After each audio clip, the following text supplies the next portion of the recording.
안녕하세요. 아이들 교육과 엄마들의 일상을 이야기하는 친한 언니예요. 제 영상을 클릭해 주셔서 감사합니다. 오늘은 엄마들이 많이 궁금해하는 영재원에 관한 이야기를 해볼게요. 영재원은 대학 부설 영재원부터 시작해서 교육청 영재원, 영재학급이 있고 수학, 과학뿐만 아니라 언어와 예체능 분야까지 다양한 분야가 있죠. 저는 큰아이가 과학고를 나와서 현재 대학생이고 작은아이는 초등학생인데요.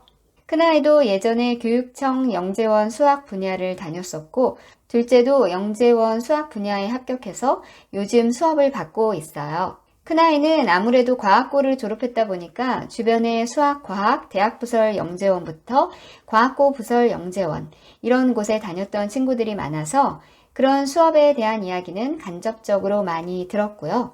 저는 영재원이나 과학고에서 정말 이 아이는 천재구나 이런 생각이 드는 친구들도 많이 봤어요. 그리고 저는 아무래도 큰아이가 대학생이다 보니까 둘째 친구 엄마들이 편하게 영재원에 대해서 저에게 여러 가지를 물어보곤 하는데요. 영재원은 어떤 학생들이 가는 건지, 영재원 시험은 어떤 게 나오고, 영재원에선 어떤 내용을 배우는지, 그리고 영재원을 다닌 친구들이 나중에 고등학교 가서도 공부를 잘하고 대학에도 잘 가는지, 또 영재원의 좋은 점은 뭔지 정말 많이 궁금해 하시더라고요. 그래서 제가 저와 저희 아이가 경험한 교육청 영재원에 관한 이야기를 중심으로 한번 답을 해볼게요. 그럼 지금부터 Q&A로 이야기를 시작해 볼게요. 영재원은 어떤 학생들이 가는 건가요? 몇 번 지원했는데 떨어져서요. 아이와 제가 많이 실망하고 있어요. 영재원은 영재원을 지원한 친구들 중에서 영재원 선발 시험과 면접을 잘 본 친구들이 가는 곳이라고 생각해요. 그리고 영재원을 지원하는 친구들은 어릴 때부터 주변에서 영재라고 소문이 났거나 부모님이나 선생님이 이 아이는 정말 남다르다 이렇게 생각해서 추천을 해주시거나 아니면 혹시 우리 아이가 영재가 아닐까? 이 기회에 한번 검증을 받아보자. 그래서 지원을 하거나 아니면 영재원 수업을 한번 받아봤으면 좋겠다. 새로운 경험을 해보자. 이런 생각을 가지고 지원하는 친구들이 대부분일 거예요. 이렇게 아이들마다 각자의 영재성과 잠재력, 또 지원하게 된 계기는 모두 다를 수 있어요. 저희 아이들만 해도 둘 다 수학 영재원을 다녔고 또 다니고 있지만 성향이 정말 다르거든요. 큰아이는 아들인데 글이나 말로 자기 생각을 표현하는 것을 좋아했고 각 분야별로 시기별로 어떤 관심 분야에 빠져서 독서에 몰입하는 스타일이었어요.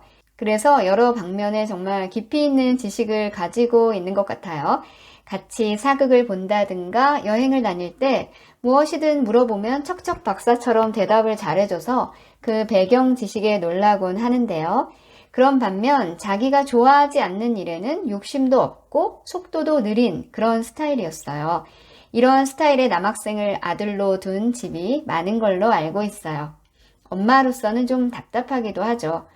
둘째는 딸이라서 언어적인 면도 뛰어난 편인데 어릴 때부터 박스나 테이프, 레고, 가베, 색종이 이런 다양한 재료들을 다 섞어서 무엇인가를 입체적으로 만드는 것을 좋아했고 또 음악에도 소질이 있고 수학 문제를 만들거나 수학 개념, 증명 이런 것을 저에게 설명하는 걸 좋아하고요.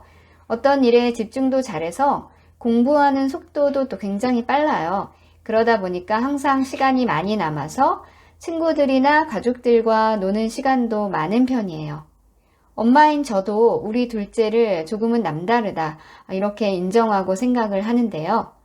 그렇게 믿는 우리 둘째도 작년에 교육청 영재원에서 떨어졌었어요. 시험 보고 나오면서 시험 문제가 이상하다고 하더라고요. 원래 아이들은 시험을 못 보면 다 시험 문제가 이상하다고 하죠. 그래서 저는 떨어질 줄 알았고요.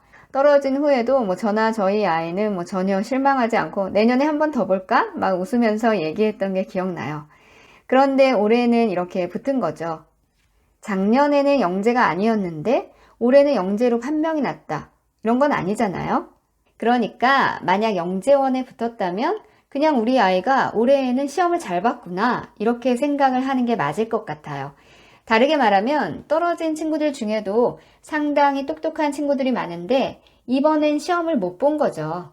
제가 영재원 시험을 보던 날 학교 교문에 붙어 있는 면접 대기 번호표를 봤는데요. 수학 같은 경우는 40명 모집에 240명 조금 넘게 지원한 것 같아요. 경쟁률이 6대 1 정도라고 제가 기억하고 있거든요.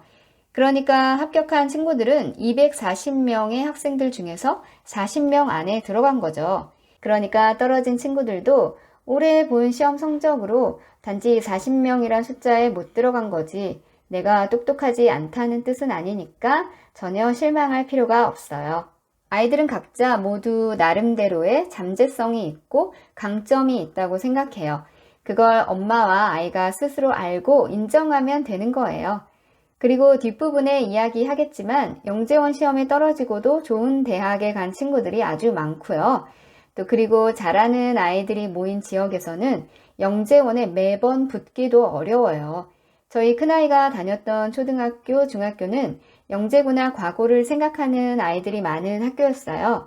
그래서 매년 돌아가면서 똘똘한 친구들이 번갈아 가면서 영재원 합격을 하곤 했었어요. 그럼 합격한 어떤 비법이 있나요? 영재원 대비반을 다녔나요? 아니면 수학은 선행을 많이 한 친구들이 유리한가요? 저희 아이는 영재원 대비반을 다니지 않았고요. 그냥 예전처럼 수학학원과 영어학원을 다녔어요. 수학은 중학교 과정 선행을 하고 있지만 선행과 이 영재원 시험 문제는 연관이 없는 것 같아요. 왜냐하면 같은 수학학원을 다니는 친구들 중에도 선행을 더 많이 하는 친구들은 떨어지고 낮은 반에 있는 친구들은 합격을 하기도 하거든요. 그리고 영재원 합격을 말하기 전에 먼저 알아야 할 것이 있는데요. 바로 교육청 영재원 전형 절차예요.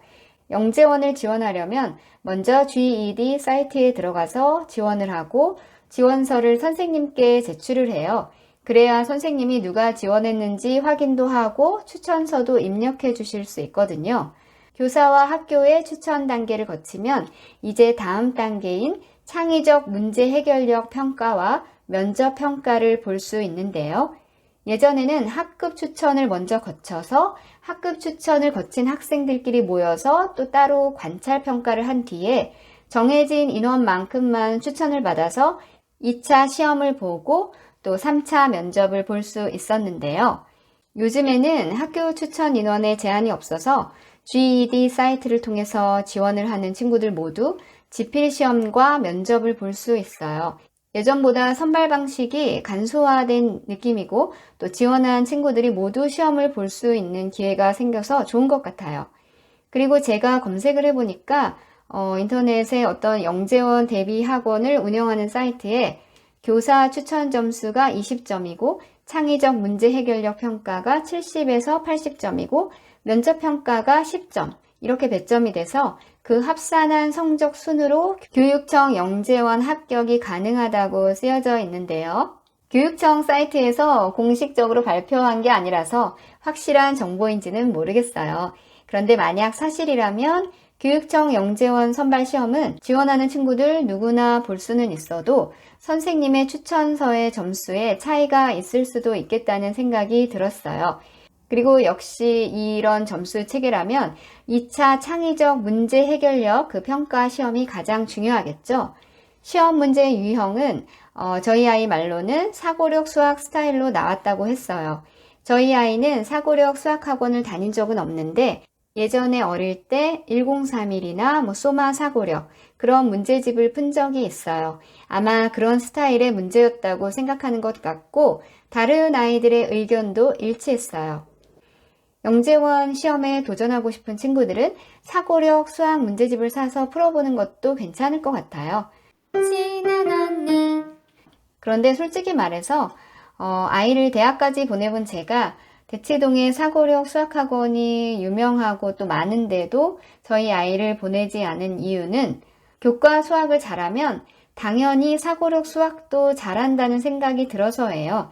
차라리 책을 많이 읽고 문장을 이해하는 능력, 또 논리적인 생각 이런 걸 갖추고 어느 정도 수학감이 있다면 당연히 사고력 수학 문제도 직관적으로 잘 풀 수 있다고 생각해요.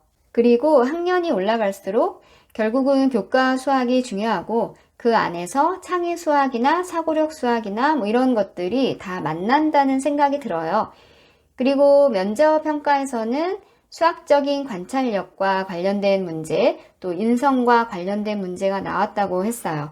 수학적 단위에 대한 문제와 상대방과 의견이 다를 경우 어떻게 조율할지 이런 걸 묻는 문제가 나왔다고 했는데요. 그런 문제는 평소에 관찰력이라든가 인성, 그리고 그에 대한 생각을 조리 있게 잘 말할 수 있는 친구들이 유리해요. 만약 영재원 시험을 대비한 학원을 다닌다면 그런 연습을 해볼 수는 있겠지만 그래도 평소의 실력이 더 중요하다는 생각이 들어요.